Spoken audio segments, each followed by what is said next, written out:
Bie Peterside was the most traded stock, accounting for 26% of the day's traded stocks. Now, for more on market sentiments going forward, I'm joined in the studio by Bie Peterside, an analyst at Financial Derivatives. Well, thank you so much for joining us, Bie. Yeah, thank you. Now, attention seems to be gradually shifting at the moment from the high cap stocks to the mid and small caps, like I mentioned earlier. Yes. Now, Bie Peterside was the most traded stock, accounting for 26% of yesterday's trade. What are your thoughts on these? Well, basically, we believe that that's going to be just a cross day from one major stockholder to another. So we don't see anything extraordinary has gone in that transaction other than a cross day.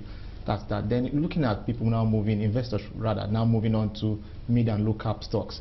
When you look at the room for growth for the highly capitalized stock, there's little room for growth and in terms of capital appreciation. So investors are actually looking for good bargains, and they can actually find them in the mid and low cap stocks. So the high cap stocks have already grown this year, so they're now coming down to the mid and low cap stocks. They've grown, they've also declined. So you know it's easier to grow from a lower base than from a high base. So that's why we're seeing that move by investors. All right. Do you think we're going to be seeing more of these? Yes, we're going to be seeing more of these going forward throughout this period, because you know it's like where sentiments are low or negative, rather investors' confidence are beginning to decline, being that there's there's liquidity concerns in the market. So therefore, we're going to be seeing good bargain huntings, and people are going to be trading on caution. So if we want to trade cautiously, they're going to be looking at low cap stocks, mid cap stocks that's going to give them some room for growth when they go in. All right then. Now, we also saw the likes of Courtville, Just Breweries and Cutix all gaining the 10% markup. Now, what's your outlook for that sector? Okay, in terms of Just Breweries, it's gaining virtually 10% every day for the past 3 weeks. This is the 4th week, and that rally just started when the Plateau State government, which owns significant stake in the firm, announced it's going to bail out the firm by pumping in 700 million naira into that. So it may be people are just reacting to that, expecting that might be a sign for a possible takeover, being that the brewery sector is undergoing consolidation recently with the entry of SAB Milan and the acquisitions by the other big boys in the sector. But on the flip side, we're going to ask ourselves, who knows, maybe Just Breweries may employ significant personnel that are Plateau State indigenes, and the government have just said, wow, if we sit down and this goes under, unemployment might just rise, and with insecurity, we know that, hey, when there's unemployment high, people will just look for the next alternative thing, and crime is going to spike. And being that that state is very volatile, I think the government did something, but we cannot definitely make a definite statement that it's because of this or that, but we just believe that sentiment is what's driving that. We haven't heard, and who knows, an investor might be positioning, might be acquiring stocks daily to take over that firm. Right. Then in terms of Cutix, yeah, we are good in the industry. There's really nothing so exciting for us, but we've seen their recent results. Q1, the top line grew by almost 38%, while bottom line grew by about 69%. So that might be why investors are actually keen into that stock, because it's always had this ability to always bounce back to the 1 naira 90 kobo 2 naira level. So at the 165 last week, now 179 opening this week, it's going to 190. So that might be because of that. A bit as well. Okay. Yeah. Well, meanwhile, I also like to get your thoughts on the indices and the burst. Now, they all closed down except the insurance index. Now, would you attribute this to the fact that the market is still awaiting their earnings, and you know, with speculations that it could turn out positive? Okay. Do you think that's what? Yes, that could be a fact. That could be a fact. Yes, but as with time, the insurance stocks have been undervalued. People have overlooked them because the sector is being one that a lot of clients or persons have some doubts about. But looking at that, okay, they've had difficulties in releasing their full year result for the previous year. So we expect some form of good performance from some fringe players or big players. We've seen the Mansard, the result was impressive. We've also seen ICO was impressive, and also the insurance stocks, being that they are low, they are virtually trading at their book value or even below book value most time. When you look at the numbers, we might see investors taking a look at that sector. And with the looming consolidation, so people might just be speculating and saying who's going to acquire who. There was supposed to be an MIA between Cornerstone and Linkage. That didn't work. So who knows what's going to happen next time. All right then.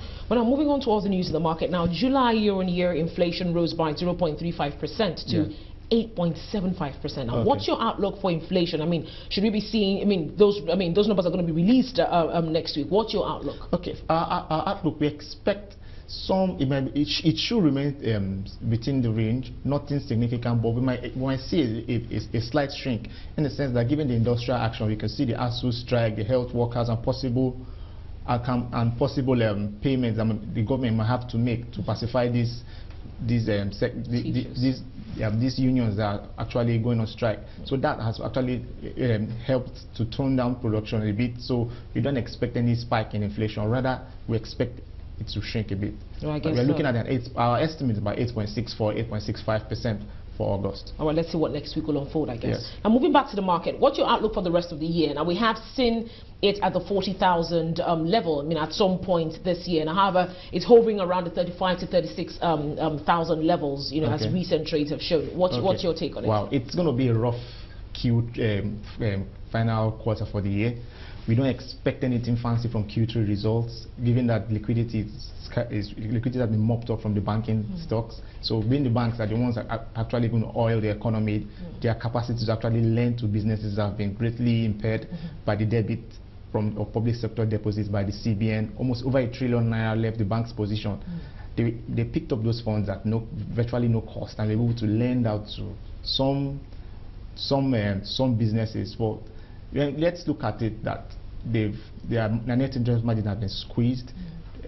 Interest rates, the cost of lending has gone up by an average of 2%. So how many businesses can afford to borrow at that rate? So when you look at that, the profitability of the sector, banking stocks and other sectors have been threatened. Then look at commodity prices soft.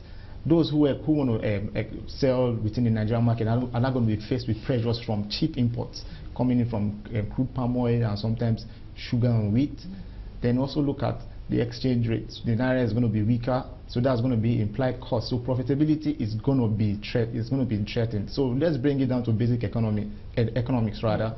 If profitability is threatened, I'm now buying in to partake in future earnings of a stock. So if profitability is threatened, why should I buy? So that I don't see any rally. We're going to see this market bottoming at 36,000 points as it's been going back and forth this month. Yeah. So for us to see the banking stocks should lead a bit. Then also expect some other performance from consumer goods, because it's an election period, and we expect some spending, and this funds is going to trickle down to people. People will spend, and we expect consumer goods to do well. All right, then. Well, thank you. I guess we're going to have to end it on that note. But thank you so much. I've been speaking with Bie Peterside, an analyst at Financial Derivatives. Well, that's where we leave it from the Open Exchange West African team for today. After the break, we cross to international programming. CNBC Africa is back at 12 p.m. Central African Time with Power Lunch, and I will be joining you for the West African segment. We'll keep watching CNBC Africa.